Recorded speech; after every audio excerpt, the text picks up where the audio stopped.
September 1993 શિકાગોની એ જ વિશ્વ ધર્મ પરિષદ, જ્યાં એક્ઝેક્ટ 100 વર્ષ પહેલા સ્વામી વિવેકાનંદે sisters and brothers of America કહીને જનતાને સંબોધન કર્યું હતું અને વિશ્વને ભારતીય સંસ્કૃતિનો પરિચય કરાવ્યો હતો. આસારામ બાપુની ટીમે આ ઐતિહાસિક ઘટનાના 100 વર્ષના અવસરને માસ્ટર સ્ટ્રોકમાં કન્વર્ટ કરી નાખ્યો. આસારામે એક્ઝેક્ટ સ્વામી વિવેકાનંદની જેમ જ પોતાના વક્તવ્યની શરૂઆત કરી. आज का आदमी दूसरे का गला दबा के खुद सुखी रहना चाहता है. एक विलेज दूसरे विलेज को दबा के सुखी होना चाहता है. શિકાગોની ધરતી પર આસારામે પોતાને આધુનિક વિવેકાનંદ તરીકે પ્રસ્તુત કર્યા.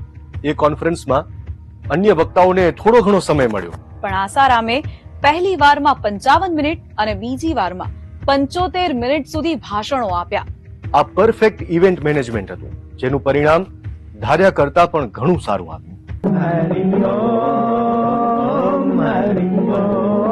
શિકાગોમાંથી ઉઠેલી તેમની લોકપ્રિયતાની સુનામી અમદાવાદના મોટેરા આશ્રમ સુધી પહોંચી ગઈ.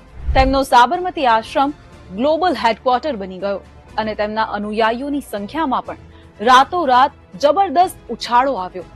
આસારામ શિકાગોથી પરત ફર્યા કે એમને દાનમાં મળતો ધોધ વછૂટ્યો.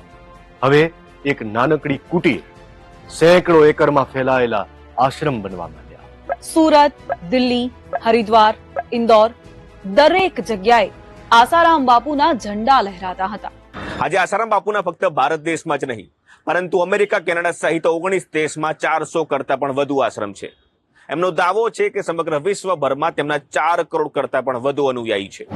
સાહેબ, આસારામ બાપુના માણસો કહે છે કે ભગવાનની સેવામાં તમારી જમીન આપી દો, ના પાડીએ તો ગુંડા મોકલીને મારામારી કરે છે.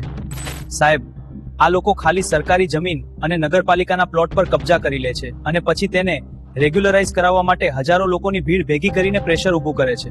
ચૂપચાપ તમારી જમીનો ખાલી કરીને જતા રહો. બાપુનો વિરોધ એટલે ભગવાનનો વિરોધ છે, સમજ્યા? 2013માં થયેલી તપાસમાં એક શોકિંગ વાત બહાર આવી. દસ્તાવેજોથી સામે આવ્યું કે આસારામ બાપુએ 10,000 કરોડની સંપત્તિ એકઠી કરી લીધી હતી અને આ તો માત્ર બેંક એકાઉન્ટ્સ અને ઇન્વેસ્ટમેન્ટનો જ આંકડો હતો. જમીનોની કિંમત તો આમાં સામેલ જ નહોતી. આસારામના હજારો કરોડના સામ્રાજ્યના પાયા એમના ભક્તોની શ્રદ્ધા કે આશ્રમની જમીન પર જ નહીં, બલકે દેશના મુખ્યમંત્રીઓ અને પ્રધાનમંત્રીઓ જેવા ટોચના નેતાઓના સમર્થન પર ટકેલા હતા.